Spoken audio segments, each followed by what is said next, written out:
Hi everyone, this is Culture Mapping and your hosts, Konstantin, that's obviously me, and Anastasia. Hi, in this podcast inspired by the book Culture Map, we are interviewing people from various backgrounds to learn more about their culture and their life, and their businesses. Talking about businesses, Anastasia and I were both entrepreneurs. I am a co-founder of content production company Storm, and Anastasia is a co-founder of Movingo, relocation platform. And Culture Mapping is our own way to reflect on how to live a global life in such a fragmented world.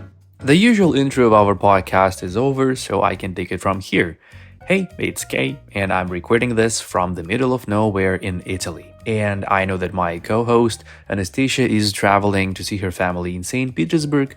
So yeah, we'll have Dubai to see other cultures, to rest a bit, as we have just one more month of summer. But rest assured that we have some more episodes of Culture Mapping for you. And in this episode, we would talk about Lebanese culture, about Canadian culture, and to be honest, this episode is on startup culture, which is not a regular thing for our podcast, but is very interesting to study and very interesting to dive deeper into. But before talking about corporate cultures, I would like to remind you about our sponsor. Basically, we ask all our guests, what should you never gift to people from your country?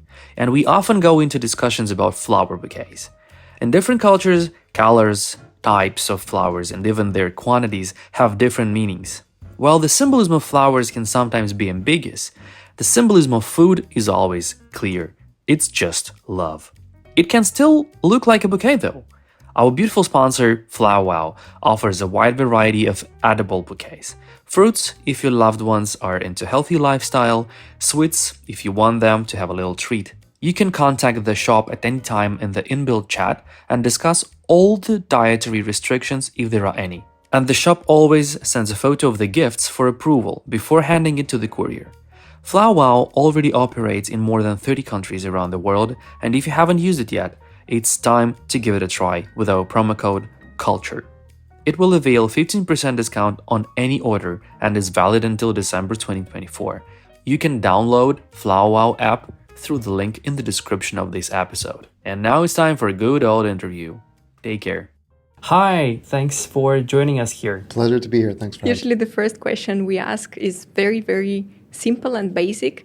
Just tell us who you are. How would you usually introduce yourself? Yeah, I guess depends on who. My name is Imad Gharazeddine. I'm Lebanese by origin. I've been in Dubai for just over 12 years now. Currently CEO and co-founder at Mamo. It's a fintech company based in the IFC. Before that, originally an engineer by profession, worked at Google before starting Mamo, and moved around not too many places, but a few countries, lived in a few countries in the past 20 or so years. Yeah, I just wanted to ask about the Lebanese upbringing. When did you leave the country? Where you grew up there? So it's interesting because actually I never lived or grew up in Lebanon, even though both my parents are Lebanese. We actually were born and raised in Saudi Arabia. Because my parents moved there during the war in Lebanon in 83. And so I was born in 84, and we were basically raised in Saudi for myself 18 years before I actually moved out. And why did you choose Saudi Arabia? I mean, not you. Why did your parents make this choice? So back then, I think Saudi was really happening and still is, more so than before. But it was the place where engineers and construction people go to work. And at the same time, the situation in Lebanon wasn't that great because of the war. So they moved there to make a living. And it's the type of place similar to Dubai, where once you settle, you kind of get really, really used to and accustomed to the standard of living, the comfort, the amenities you have there. So they got stuck and stayed there. And your parents, they work in construction? So yes, my dad used to work in the construction business. My mom is in the finance business. So yeah, they both worked we lived in Jeddah, which is the seaside city in Saudi. We were born and raised there. They both worked in their respective sectors, and we went to school there. It was an international school, a British schooling system. So as you know, there's lots of expats there. So we had the ability to interact with people from multiple cultures and nationalities. How was it? To tell us a bit about your school years. So school was in the early stages, I would say up until 10, 11 years old. It was amazing, really, really good experience. Like I said, we had, British people, Europeans, Middle Easterners. You had a very, very nice, diverse mix of cultures in your, typical day-to-day classes that you'd attend. Social life as a teenager or if you're below 10 years old is really good because the life in Saudi at the time was very compound based. That means everyone lived in a compound. You had a lot of neighbors. All your neighbors were expats, so you had a lot of fun doing things like riding bikes around the swimming pool, swimming, going to the beach. It was a very big, let's call it beach culture at the time. So generally fun, but then when you get to your teenage years and you start to rebel and want to do cool things that you see on MTV and these channels, it wasn't the most, let's say, the place where you can access these types of things as a rebellious teenager. But were you rebellious? I think we were all rebellious at some point in our childhoods or teenage years. I was very rebellious in my own ways, but I was also one of the let's call it the nerd A-star students that all the teachers liked. So I was rebelling under the table, so to speak. After I finished my IB schooling in Saudi, I ended up moving to Canada, to Montreal, which is literally the opposite when it comes to what lifestyle is like there, the culture there, the types of things you get exposed to there was very, very different. So that was quite a big culture shock. Literally everything we used to see in movies and on TV became accessible and a reality, for me at least. I see a lot of people from the region, like in general, from Middle East, go into study in Canada or just to live in Canada. Why? Like, is there some special connection, or what is the reason for that? Yeah, there's actually lots of Lebanese in Canada doing what we did, but actually there's Lebanese everywhere now. There's like Brazil is also a very popular place, Africa also. So Canada specifically was interesting because the immigration programs there are much easier than, for example, the US. Schooling is very, very affordable compared to the US. I think back in the day, an entire year's worth of university education from a tuition perspective was something like $4,000 or $5,000 a year, while in the US it's, I think at least 6 times that. So very affordable, good immigration. Culturally, it's diverse, and there's Lebanese go where Lebanese are. So we had a lot of family and cousins there that would make the transition a lot more easy. How was the transition? I mean, you said it was like a bit of a cultural shock. Yeah, so it's been, 20 years? So I would say, if I can remember, the things that kind of surprised me the most was, like I said, in Saudi, it's a very comfortable place. If you're doing relatively well, you have things like a driver to drive you around. At the time, women couldn't drive, so basically every family had a driver. A lot of things in Saudi, like in Dubai, are done for you. It's super comfortable. You have deliveries to your house. You have all services and amenities kind of available to you. So when I moved to Canada, all that went out the window. I had to do my own laundry, pay my own bills, go to the supermarket to shop for groceries. And that was, I would say, the most difficult part of it, because you realize, chores take time, and then you have to be actually responsible. Otherwise, you don't eat, you don't, simple things like that just don't happen for you. The other thing I recall learning a lot about was finance, bills, banking. I became very interested in how this part of being an adult, let's call it, works and operates.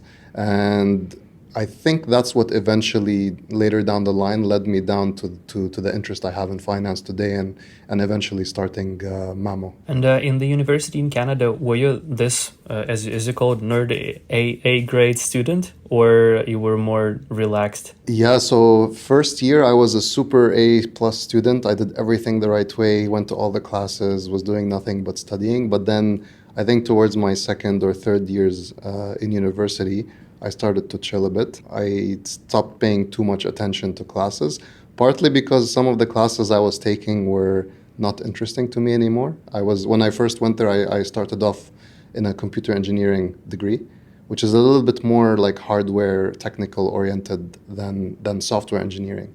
So my first 2 years were love-hate relationship between what the city provides for me in terms of culture and the boring classes I had to attend.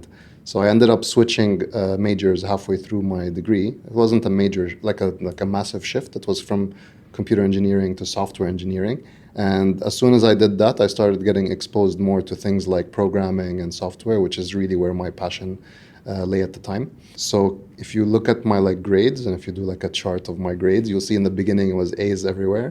In the middle, it was all kinds of letters, all of them literally, C's, D's, everything.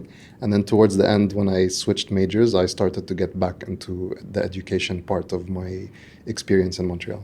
And then grades went back up. What happened next? You said that you then worked in Google. So was it like your dream or something, or you just ended up there? So Google, I think, would be any software engineer's dream back in the day. So I remember vaguely, it was internship season in the last year of university. So we typically do 3 or 6 month internship programs as part of our degree.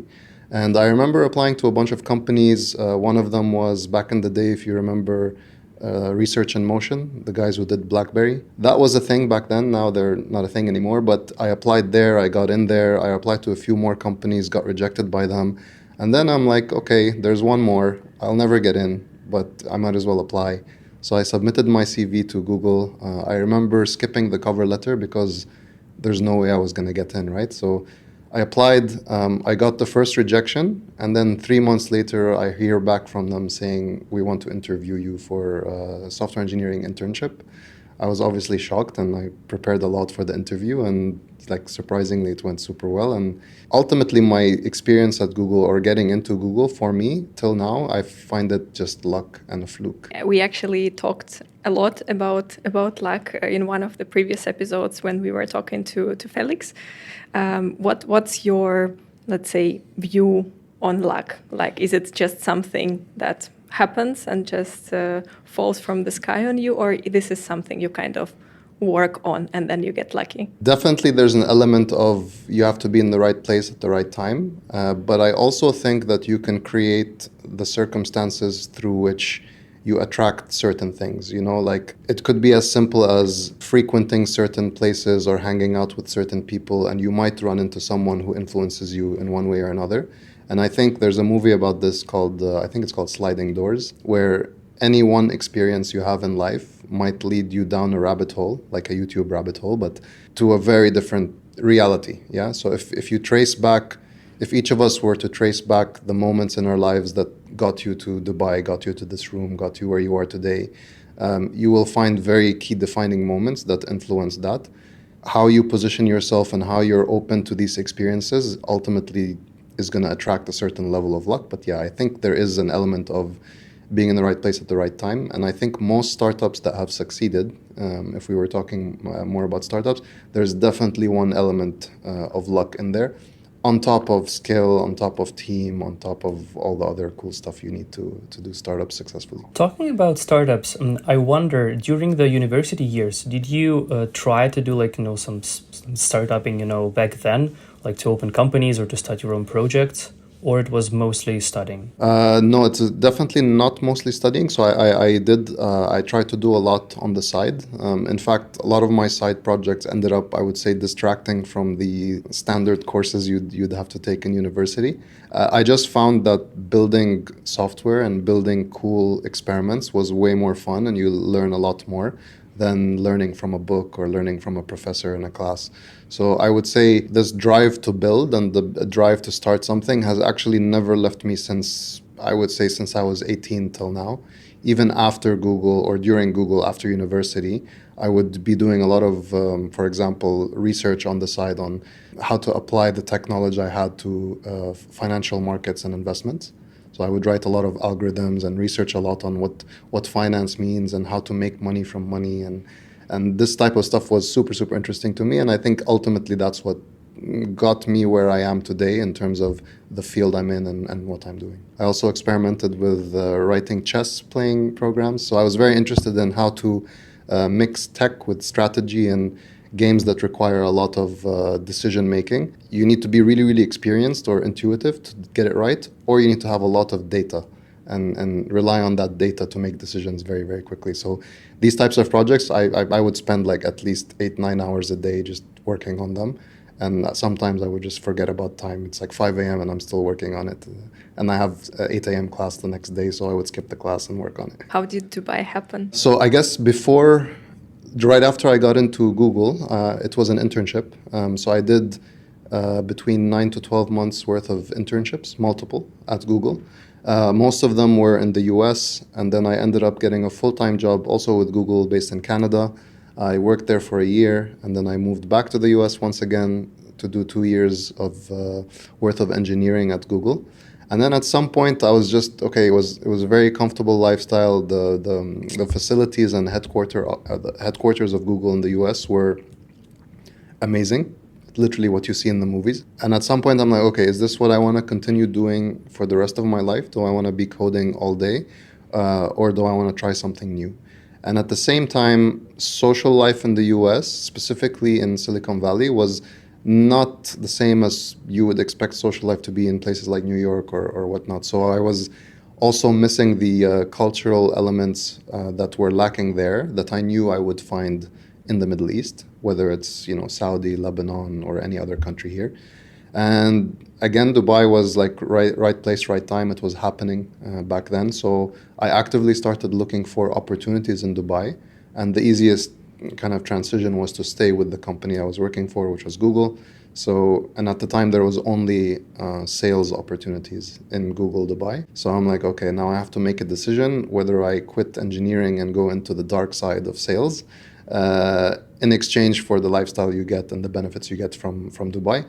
And I made the decision, and then everybody I meet was like, are you crazy? How could you let go of engineering at Google to come here? And then I have to explain it and all that. And what are the cultural elements you were missing? It's simple things that, once you say them out loud, it might not, you might not understand or appreciate it, but simple things like sarcasm, humor, it's very different in North America compared to the Middle East. When you speak to people here, it's kind of Lebanese. You make a lot of jokes. There's an underlying cynicism and sarcasm in the way people interact and speak, and I really like that. And I found it super lacking in the US and Canada. Looking back, it might be that I didn't put myself in the right places at the right times, so following my own advice. But here is just so readily available, and you meet so many people with different diverse experiences that it's just way more, for me, it was more me to be here than it was to be in the US. You've mentioned that there's a Lebanese way of making more jokes and speaking like a bit more freely. What are other, what other Lebanese traits you would highlight? I think a healthy dose of skepticism and cynicism always exists. Resilience is another. We know what's going on in the world today, and I think the Lebanese people have been one of the most resilient and resourceful people to make do with what they have and find creative ways to problem solve and just thrive. I think, those are the main qualities. But again, I've never, I wouldn't consider myself 100% Lebanese from a personality perspective. Again, I've never lived there. I've basically spent summers there as a kid, maximum 2 months in a row, but never lived there. And this sense of belonging to Lebanon as a country is a little bit lacking. I just don't have the sense of belonging to any particular country, I would say, because I've moved around quite a bit. So it's weird, but sometimes I envy people who have a very, very strong rooted relationship with their home countries as well. But do you want to do something about this to kind of reconnect or something, and if it is possible at all? Maybe one day. Right now, I'm too busy with what's going on in startup land. And I think ultimately today, people move around quite a bit. It's very, very fluid, and some people live in 2-3 places at the same time. Like right now here, you're here, he's not. It's pretty standard, especially post-COVID, where location is not a fixed thing. It's very fluid and very dynamic. And especially that nearly most places now end up with the same types of mentalities. So I think there's a commonality globally on how people behave and how cultures are because of how much interconnectivity and communication is happening, probably thanks to social media and all that. With one of our guests, Filippo, he's an artist. We talked about the notion of home because he's moving around quite a lot. What is home for you? Tough one. I've always struggled with that definition or that question because there isn't really an answer. I've been in Dubai for 12 years. I was in Saudi for 18 years. I don't feel Saudi is home. Dubai definitely is and feels like home today. But Canada also felt like home because I was there for 6 years. So I think ultimately what it is where your support system, where your friends and family are. And wherever you are, you will probably be fine if you have the right people around you. And today, because people move around so often and you might have friends in different cities and different countries, really anywhere is home as long as you have friends and a good community there to support. I don't know, Kosti, if you want to ask something else like regarding this, let's say, moving around and culture, but I would want to move a little bit towards Mamo. Maybe just to give a small timeline, for how long have you been working in Google? So before Mamo, which was 4 years ago, I was at Google for 11 years total, 8 of them in Dubai and 3 between Canada and the US. It's always interesting to ask the insiders through these 11 years how Google changed or evolved, like how the culture or like how did it change? I'll tell you more about Google Dubai because I spent a very short time. Oh, of course. Yeah. So in Google Dubai, when I joined, it was, I think, 35 people, the office. Okay. In terms of size. So you literally knew everybody really, really well. Like, you know everyone, not just by name, but you've hung out outside of work and you know everyone. Slowly, as time passed, it became a 100-person office, then 150, and I think now it's probably in the high 200s, if not more. At some point, past I think 100 people, you stop knowing everyone. You see faces, but you just don't know the names and you don't know the people. And I think one way that the Google culture changed in Dubai is, as they hired people of certain backgrounds, there started to become a slight shift in the way things are done. These changes happen and they are, inevitable when the business is growing. It's coming from a small family-like atmosphere to actually a corporation with more, like hierarchy and everything, and teams who don't really know what other teams are doing. So, I mean, it's inevitable, I guess. Yeah, so not just hierarchy. Hierarchy is one thing, but also the what people are working on and the level of motivation and passion they have towards what they're doing really changes as the company grows. And I think that's probably one of the most difficult things to keep under control. And it's, like you said, it's inevitable, it's going to happen. But at Google specifically, I would say, at least for me, growth from a learning, career development, being exposed to new things, started stalling slowly. And unless you're actively looking for squeezing yourself in certain initiatives and learning from those initiatives and those projects, you have the tendency, or the default is going to be that you're going to stagnate and it's going to become a repetitive thing. So you don't really feel like you're building anything from scratch or building and compounding the results that you've done previously. While in startups, if you're building a product, as you guys know, it's going to be much, much different. You feel like you're building something from the ground up and you're maturing it over time. And that in and of itself means you're going to face so many challenges that you learn from as a person. You get exposed to different things like finance, accounting, marketing, sales, politics, regulation. All of that stuff is stuff you would probably never be exposed to if you have, a small job within a very, very large office or company. That is the great moment, Nasta, to ask about startup. Okay, I will. What a segue.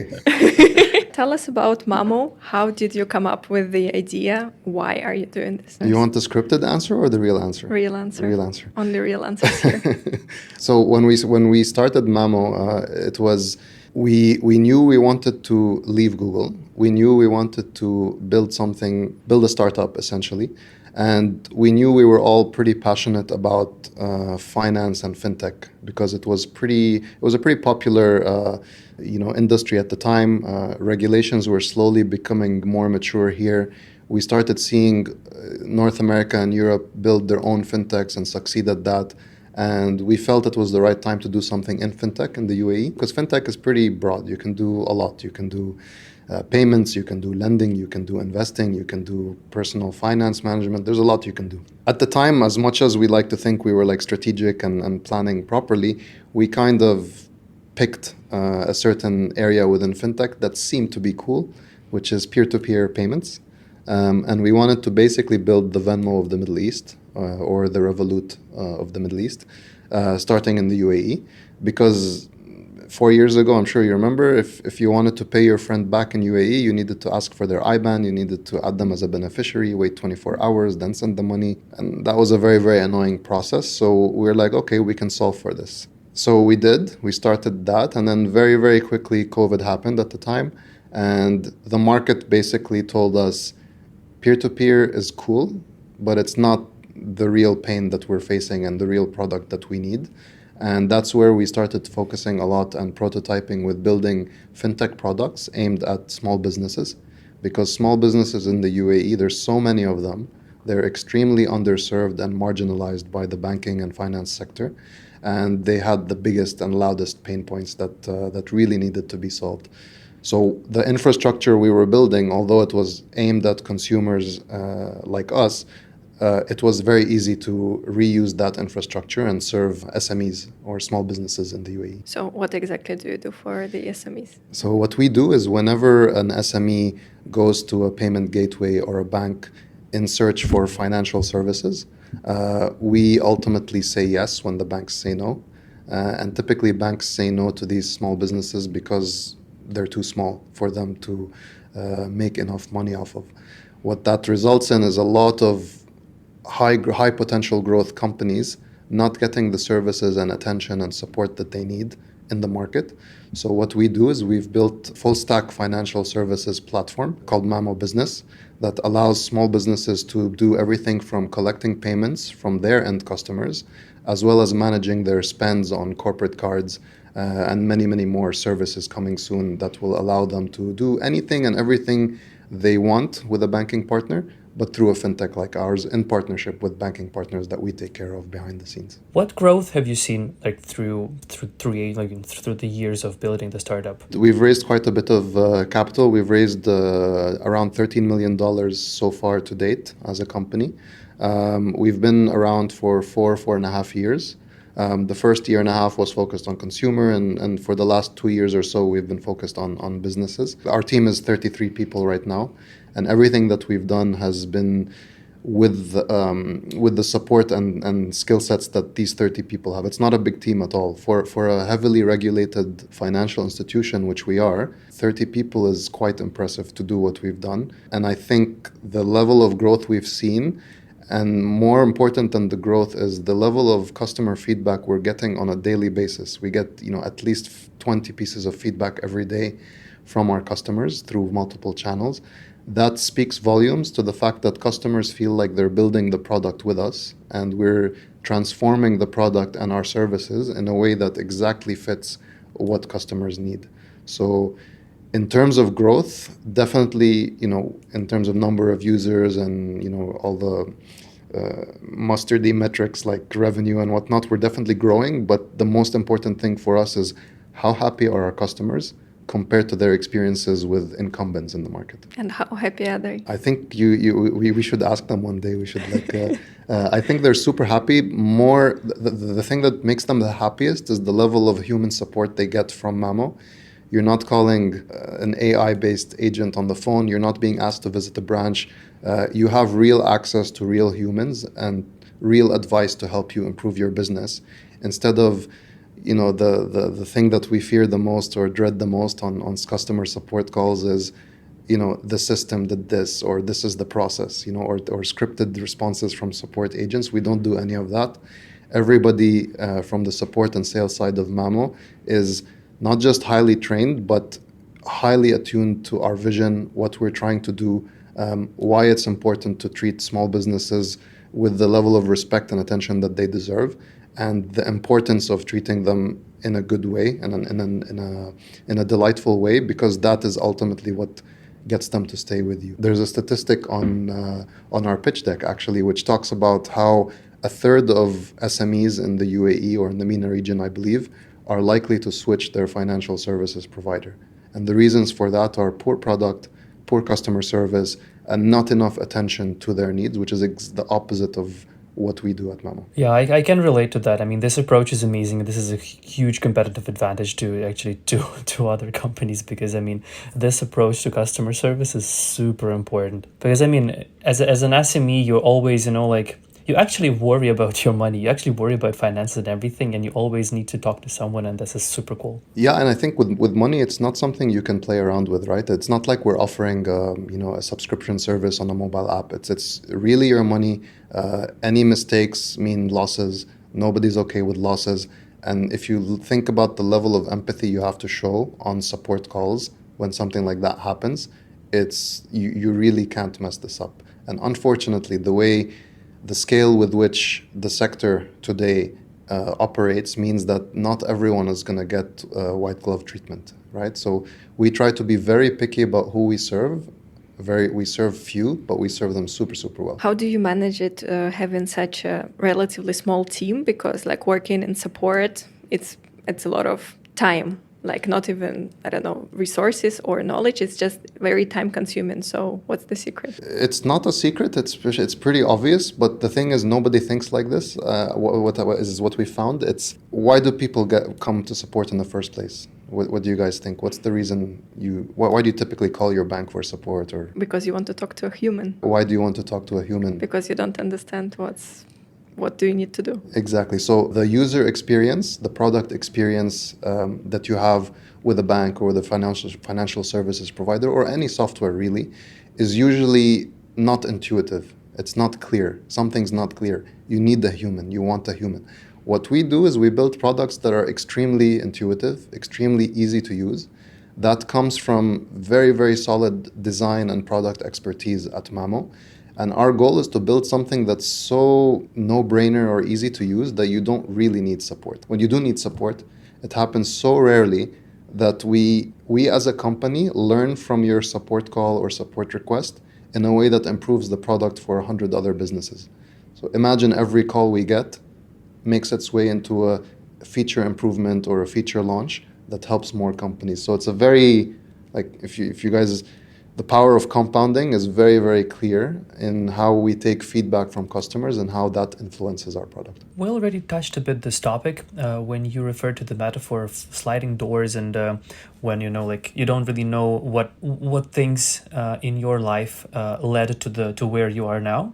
What do you think helped you through your career journey to build a startup like this? I don't think it's one thing. I think it's probably more of a mindset. I generally don't like to quit personally. And I think everyone on our team has an element of this or has sometimes a stronger element or as strong an element of this in them. We don't like to quit. We're very resilient. If we get a no, it's like, but why? And then we really go down into the rabbit hole of why is it a no? Why can't something be done this way? If it's policy, who made the policy? They should change the policy.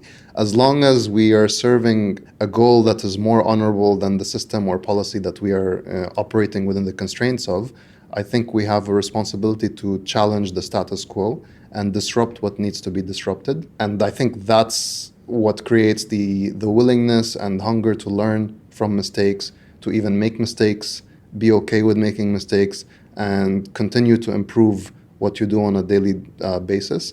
Ultimately, it's just like investing. Compounding is a really powerful force. So the more you learn, the more you can take those learnings and apply them to 5 or 6 different areas of life. This is what mental models, if you read about them, help you do. They help you learn things from one area and apply it to another. So you could learn in sports and apply those lessons to business. You learn discipline in sports, you apply it to business. You learn something in business, you apply it to your personal life.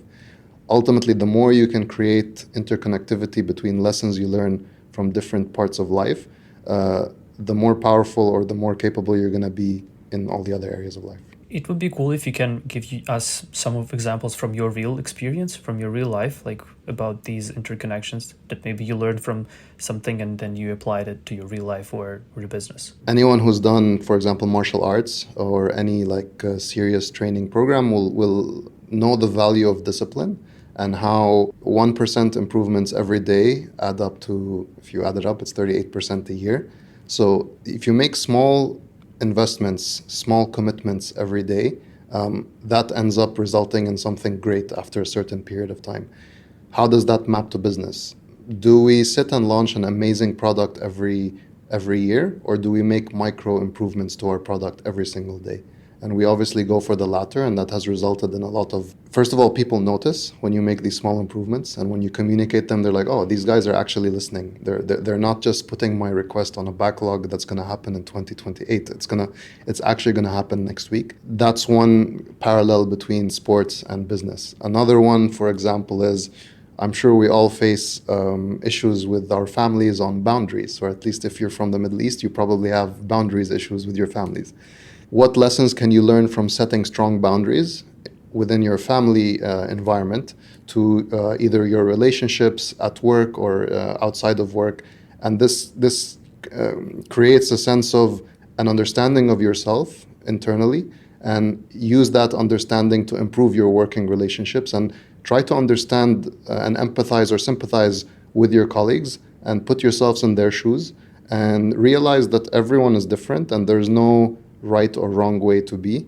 And how do you expose yourself to as many mindsets, cultures, value systems as possible to truly understand what drives someone, what motivates them, what's their strength, what's their weakness, and how do you help them succeed, at least within the context of Mamo. And that's something that I personally still working on it, and I think I learn a lot from people on my team, this particular skill, as they do from me on other things. So I have another question. So you said that the team now is like 30-something people, and if in the next years the same thing that happened to Google Office will happen, like when it will grow from 30 to 200 suddenly, what would you make differently in your own company comparing to how it was handled in Google? So we've already kind of laid the groundwork for this, and you said that like the answer is a little bit in the question, how it was handled at Google. I would say it wasn't handled. It wasn't planned for, it wasn't accounted for, and most of the time it isn't, especially if you're a very, very fast growth company. The demand is faster than, it's overwhelming demand, right? You're going to be like, oh shit, I have so many clients and everyone wants the product and let's build, go faster. But then the problem is you forget the foundations, right? It's like you're building a building really quickly. You might be finished quickly, but the foundations need work, right? So what we've done at Mamo differently is from the very, very beginning, we hired an employee experience manager, not just HR. It's not traditional HR. It's more someone who's going to help the founders, Asam and myself, keep an eye on what's happening at the culture level at Mamo. Is everyone happy? Do they feel like they're growing? Do they feel like they have a solid understanding of where Mamo's going? And I think this is a daily check-in. You have to keep an eye out on what's happening on a daily basis. I think one way to prevent things like, culture going out of control or this feeling of, the office getting too big is, number one, really ask yourself, do I need to get big that fast? Or in this day and age, can we leverage technology or amazing product and design to reduce the need of so many people building what Mamo is going to become? When Mamo gets to multiple markets, inevitably we're going to need more people to speak the languages and help on support and help on sales, etc. But how do we get to a point where we're building it so cleverly, where it sells itself and it takes care of itself and the product is so intuitive that you really don't need that many people? Will we ever get to 100 plus people and these types of problems? 100%. But with the groundwork that we've set with the HR or employee experience department, the risks are far less than if we did nothing on this front. Maybe a bit weird question. First of all, I wanted to ask what drives you as a CEO, but then I decided to ask a bit of the opposite. What don't you like about being CEO? I think everyone has their own, like we talked about, everyone has strengths and weaknesses, or strengths and let's call them areas of development to be politically correct. I'm super transparent and super blunt generally. So any situation that requires too much either show and tell, too much faking it, or too much politics, or basically I'm an engineer at heart. I like dealing with computers as much as possible. They're very logical.